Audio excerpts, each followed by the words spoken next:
Olá, galerinha de casa, tudo bem com vocês? A nossa aula de hoje vai ser de ciências, nosso livro volume 2. Vocês vão acompanhar a leitura comigo na página 141, onde nós vamos falar um pouquinho mais dos polos terrestres. Na aula passada, vocês ficaram de produzir, fazer a construção de um globo terrestre feito de papel machê. O texto inicia fazendo essa pergunta: você construiu um globo arredondado, não é mesmo? Essa é uma maneira de representar a forma do planeta. No entanto, a Terra possui dois polos, o Polo Norte e o Polo Sul.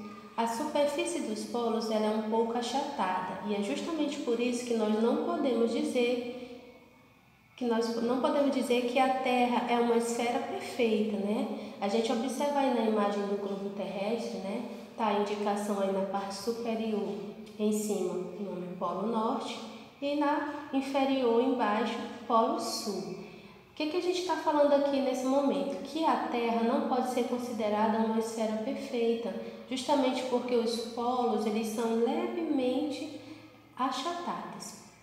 Por receber os raios solares com menor intensidade, as regiões polares elas são as partes mais geladas da Terra, contendo geleiras e mares congelados. Os raios solares eles não atingem muito os polos da Terra, por isso são regiões mais frias. A região polar localizada no norte do planeta é o Ártico e ele não é considerado um continente, pois não tem terra firme, tem apenas gelo. Já a região polar sul abrange a área do continente ártico, formado por uma camada de gelo sobre a terra firme. Então, o Ártico ele não é considerado um continente porque não possui terra firme, e já a Antártica, o continente antártico, ele pode ser chamado de um continente por conter a camada de gelo sobre a terra firme. Nós temos duas imagens aí que traz para a gente observar a região polar norte do Ártico, que é na primeira imagem, e na segunda a região polar sul, que a gente chama de Antártica, tá bom, gente? Essa parte branca que a gente observa aí no globo. Agora vamos continuar na página 142. Nós vamos falar um pouquinho sobre o ambiente da Terra. No planeta Terra há três camadas principais, são as que a gente mais estuda, que a gente mais conhece. Vamos começar falando da litosfera.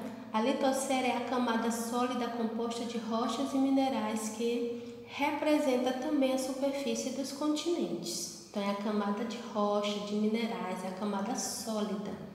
É o local que a gente pisa, A gente pode falar que pisa, A superfície dos continentes. E também tem a hidrosfera, que é a camada formada pelas águas do planeta.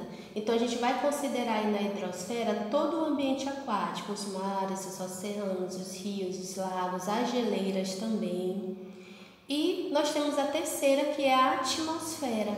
A atmosfera é a camada formada pelos gases que envolvem o planeta, sendo o oxigênio, é isso que a gente usa na nossa respiração, e o nitrogênio. São os principais componentes, são os gases principais da atmosfera, oxigênio e nitrogênio. Aí nós vamos fazer a observação dessa imagem aí que o livro traz para a gente, que é uma imagem bastante interessante, onde ele vai especificar aonde fica cada uma dessas camadas que nós acabamos de estudar. Então nós temos aí na parte de baixo a litosfera, que é a camada, que é considerada aí a superfície dos continentes. Um pouquinho mais acima nós temos a hidrosfera, que é a camada que é responsável, por toda a parte que tem água no planeta.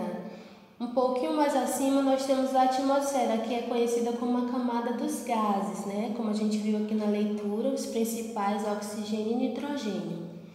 E mais em cima vocês observaram uma quarta camada, É a biosfera. A biosfera nada mais é do que o conjunto de todas essas três camadas juntas. Então nós temos aí embaixo do quadro, da imagem, falando o seguinte, que a biosfera é o conjunto de todos os ambientes mais os seres vivos. Então ela é composta por todas essas camadas, esse conjunto de ambientes mais os seres vivos. Esses ambientes litosfera, hidrosfera e atmosfera, eles possibilitam a sobrevivência dos seres vivos. Sem ela, gente, não tinha condição de haver vida na Terra. Juntos formam a biosfera. A biosfera é o conjunto de todas as regiões onde existe ou pode existir seres vivos. Nós vamos falar aqui dessa curiosidade, aqui nesse quadrinho onde diz assim, conheça quem é. Não sei se vocês já ouviram falar, mas quem não conheceu, né? Quem não ouviu falar vai conhecer agora.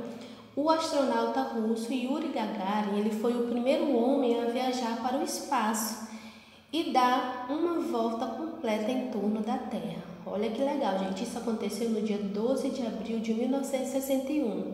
Do rádio da sua nave espacial, ele disse, a Terra é azul. Por que ele falou isso? Vocês sabem me dizer por que ele disse essa frase? A Terra é azul? Bem, gente, nos nossos outros estudos, né, nas outras aulas, a gente fez a observação do globo terrestre e do planeta Terra, né? E a gente pode observar que o planeta, a cor que mais predomina, né, a cor que mais aparece é a cor azul. Gagarin disse que a Terra é azul porque observou que o nosso planeta tem muito mais água do que a Terra.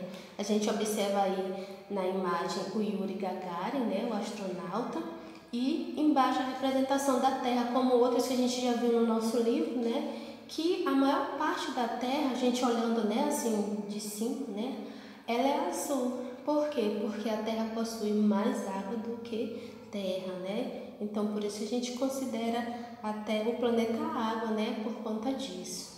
Gente, é uma aula bem pequena, né? Mas ela traz bastante informações pra gente. Espero que ela ajude vocês na resolução das atividades. A gente vai sugerir aqui um para casa. Espero que vocês leiam novamente, né? Com cuidado em casa, com mais atenção. E vocês ficam aí com para casa, atividade na ficha do aluno na página 80, tá certo? Então, bons estudos, fiquem em casa e se cuidem.